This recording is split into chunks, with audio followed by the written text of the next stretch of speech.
Each week lately brings such a whirlwind of news, it is hard to make sense of it all. Just this evening, the Commission on Presidential Debates has officially canceled next week's debate following President Trump saying that he would not participate in a virtual event. Thankfully, we have the analysis of Shields and Brooks, that is, syndicated columnist Mark Shields and New York Times columnist David Brooks. Hello to both of you after another news-filled week. Mark, you just listened to the report from Wisconsin, Yamisha's report. What is your sense of voters' take on how the president has handled coronavirus and how it's affecting their vote? Well, it's not good, Judy. This is an area where Joe Biden has a decisive margin over Donald Trump, and one of the misleading I think impressions about Wisconsin and why it is important is that every Democrat since Walter Mondale in 1984 has carried it up until Hillary Clinton, but the margins were incredibly thin. Trump carried it by 0.8% in 2016. But Al Gore carried it by 0.2% in 2000, and John Kerry by 0.4%. So it is really the ultimate battleground state. And I would say that as of this evening, it's not encouraging for the president. David, what did you hear from those voters that tells you where this election may be headed? The power of polarization in Yamisha's report. The Republicans thought the pandemic is not that serious. The Democrats thought it's very serious. So, it's an objective, scientific, medical thing. It's not in a matter of opinion. And yet one's opinion about it apparently is largely shaped by which party you follow. I do think, and this is reflected in the shift in the polls in the last 2 weeks, is that now that COVID is overwhelmingly the dominant issue of the election, it's weirdly made the election and the campaign less ideological. We're used to campaigns where there's a conservative philosophy against a progressive philosophy. This is about COVID. It's not particularly ideological. It's about getting rid of a pandemic. And I think for that reason, it's a lot easier for some former Trump voters to switch over and support Biden because they don't have to say, I'm renouncing my philosophy. They just say, I need somebody who will fix this COVID thing. And I think that's one of the reasons we're seeing some shifts. And what about that, Mark? I mean, we've seen, a remarkable response by the president. He went into the hospital a week ago today. He was out a few days later. He said he's been saying he's immune. He's inviting hundreds of people to the White House tomorrow, been showing up in the Oval Office. Is this helping him as he presents himself to the American people? We will find out, Judy. I just want to endorse the point David made. There is no ideology in putting out a fire.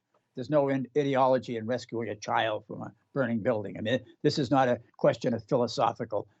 Americans are very pragmatic, and I think that's their approach to coronavirus right now. And I think that's why the president is playing very much on defense.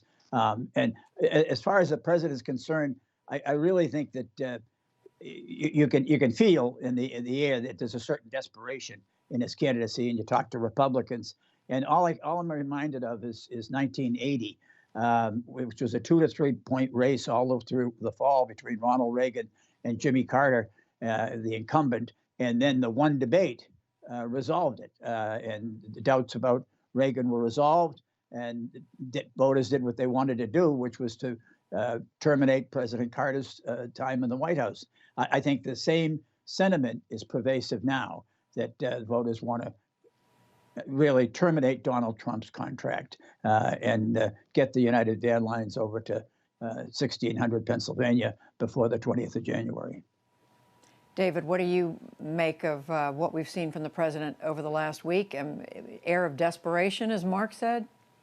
A bit of that. I mean, we've seen the warp speed version of Donald Trump's version of masculinity, which is a version of masculinity that never admits vulnerability, that's always about conquest and competition, and doesn't show a shred of humility. And that's been evident in his COVID reaction. Mark pointed to 1980. I would point to 2008, when the Lehman Brothers fell in the beginnings of the financial crisis. All of a sudden, the electorate took a look at the possibility of just waves of chaos. And they wanted to know which candidate seemed more orderly. And for all my reverence for John McCain and Mark Salter, my friend Mark Salter, at that moment, John McCain did not seem like the safest pair of hands. Barack Obama seemed like that. And right now, I think a lot of people are looking at Trump's behavior and not seeing a safe pair of hands. And Biden, by contrast, one of the amazing things that's happened is that Biden's approval rating has gone up by 10 percentage points in the course of this campaign. That does not happen. When you're in the middle of a campaign, you're being attacked with negative ads. Usually your approval goes down no matter if you win or lose, but Biden's is going up. Well, I should say Mark Salter in the book actually acknowledges that John McCain didn't handle a lot of what happened in 2008 very well. But Mark, pick up on that. I will. I mean, let me disagree with David. John McCain was not the incumbent. John McCain was paying dearly for the sins of George W. Bush, who at that point was looking at 12% of the American people think the country was headed the right direction and a job rating of 25%. But I think that's why I say 80 when you have an incumbent on the ballot is the analogy to this. No, Judy, I really think that the race is changed and changed dramatically. Joe Biden, you're right. He's now above water in his favorable, unfavorable, which is a tribute to him. He came in with left the White House as vice president with a 2-to-1 favorable rating, but he's been unfavorable ever since the race began. For the first time in the most recent polls, he's now above water. He's more positive than he is negative, which I think is a tribute to his campaign and also an indication of support. If you're voting for somebody, you do have a more favorable impression of them. And David, I mean, are we getting, well, I don't want to put words in your mouth, but as we said, the Commission on Presidential Debates tonight announcing they are definitely not going to be having this second presidential debate this coming week. Is that likely to have any bearing on where this race is going? Mm-hmm. Feel free to put words in my mouth. They got to be better than the ones I put in my mouth. Yeah, the first thing that strikes me is I've never seen a losing candidate not want to have as many debates as possible. So exactly. For Donald Trump not wanting to debate is just crazy. And then the second thing is that not having it, I think, is the wise decision. But again, it reduces the number of opportunities he has to turn this around. And third, even looking at the vice presidential debate, the Democrats go in with a clear strategy, which they implement, especially Kamala Harris, which is that we're not a crazy left-wing party. We're the Obama party. You can be safe with us. And she implemented that, I thought, really effectively. Pence, I'm not sure the Republicans have a consistent strategy through the debate. So whether Pence did good or bad, to me, was beside the point, because there's no strategy. There's no residue. He's leaving. It's just randomness. So not having the debate, though, is certainly to cement where we are right now, which is Biden ahead. Mark, what about the effect or lack thereof of these debates on what's going on? Well, I think the debates this year, vice presidential, were probably more important than ever, given the health and age of the president and the age of Joe Biden and questions about his physical fitness for the job. So I think there was probably more attention paid. I agree that Donald Trump giving up 70 million people on national television in debate to go for 3 million on Fox News makes absolutely no sense. I had a leading Republican say to me today, can somebody please teach these people at the White House arithmetic? If he's going to turn the race around, you speak to the largest audience you can. And he made the choice not to. I thought that Kamala Harris had a bad performance in the hearings with Brett Kavanaugh. I thought she came across not as a prosecutor, but as too prosecutorial. That was shelved on the vice presidential debate. I thought she played, she was the surrogate for Joe Biden. She made the case for Joe Biden, and she made the case against Donald Trump as well as anybody has in my experience. I thought her case on the coronavirus was terrific, and she brought in the taxes in a way that left Mike Pence, who played defense, but you don't score on defense, Judy. Mike Pence played perfectly fine defense, but it left him speechless. So while we're talking about the election, there are these Senate races. Senate's hanging in the balance, David. Are there a couple of those races you're watching to tell what may happen?